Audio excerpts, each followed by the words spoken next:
এই যে দেখতে পাচ্ছেন এই যে মাছ, এইগুলো টিকেটে মাছ মারা হয়েছে চাবি দিয়ে। তারেক ভাই মারছে, টিকেটে মাছ মারা হয়েছে, এগুলা ভাগ করা হইতেছে। এই কয় হাজার টাকার টিকিট এগুলা? ভাই এটা কয় হাজার টাকার টিকিট?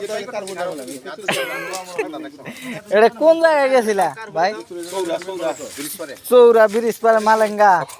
ও এই পাহাড়ের মধ্যে মাছ পাইলা কই? ও মাছ আবাদ করছিলা? রাগ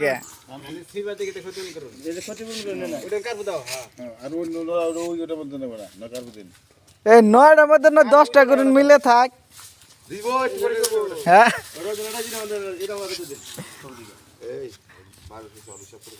প্রচুর মাছ আছে, প্রচুর মাছ আছে, মাছ ভালো। হ্যাঁ